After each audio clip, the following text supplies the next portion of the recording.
നമ്മുടെ മനസ്സിൽ നമ്മുടേതായ ശരികളുണ്ടാകും. അത് മറ്റുള്ളവർക്ക് മനസ്സിലാകണമെങ്കിൽ നമ്മുടെ അനുഭവങ്ങൾ അവർക്കും ഉണ്ടാകണം. മനസ്സ് പെട്ടെന്ന് ആരെയും ഇഷ്ടപ്പെട്ടെന്ന് വരില്ല. പക്ഷേ ഇഷ്ടപ്പെട്ടു കഴിഞ്ഞാൽ പിന്നെ അവരെക്കുറിച്ച് ഓർക്കാത്ത ഒരു ദിവസം പോലും ഉണ്ടാകില്ല. ജീവിതത്തിൽ നിങ്ങൾ ആരെയാണ് കണ്ടുമുട്ടുന്നതെന്ന് കാലം തീരുമാനിക്കുന്നു. നിങ്ങളുടെ ജീവിതത്തിൽ ആരെ വേണമെന്ന് നിങ്ങളുടെ ഹൃദയം തീരുമാനിക്കുന്നു.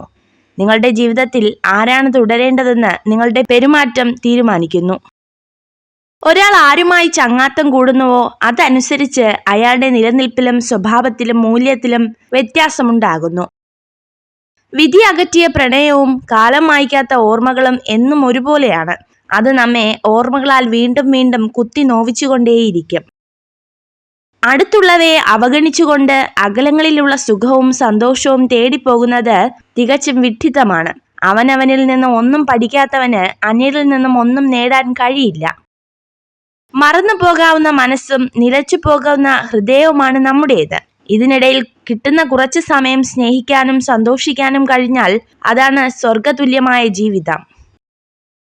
തീജ്വാലയിൽ പ്രാണികൾ എരിഞ്ഞടങ്ങുന്നു.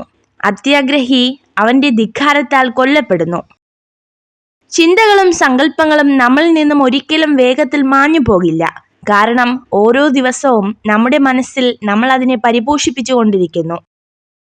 നമുക്ക് തെറ്റുകൾ പറ്റുകയും അതിന് ക്ഷമ ചോദിക്കുകയും ചെയ്യാറുണ്ട്. എന്നാൽ അത് തിരുത്താമെന്ന സുപ്രധാന ഘടകം നമ്മളിൽ പലരും ചിന്തിക്കാതെ പോകുന്നു.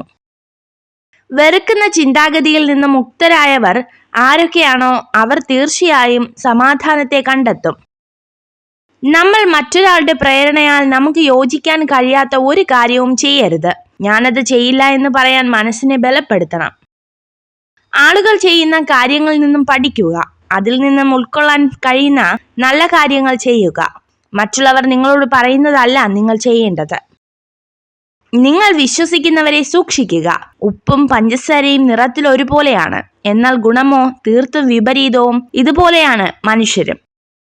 എല്ലായ്പ്പോഴും നുണ പറയുന്ന, അമിതമായി പണം ചിലവഴിക്കുന്ന സ്ത്രീകൾ അപകടകാരികളാണ്. ജാഗ്രത.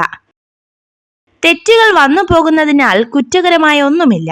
എന്നാൽ അത് ശരിക്കും തെറ്റായും കുറ്റകരമായും മാറുന്നത് ചെയ്ത തെറ്റ് വീണ്ടും ആവർത്തിക്കുമ്പോഴാണ്. നിങ്ങൾ ഈ വീഡിയോ കണ്ടതിന് നന്ദി. ഇതുപോലുള്ള കൂടുതൽ വീഡിയോകൾക്കായി ചാനൽ സബ്സ്ക്രൈബ് ചെയ്യൂ.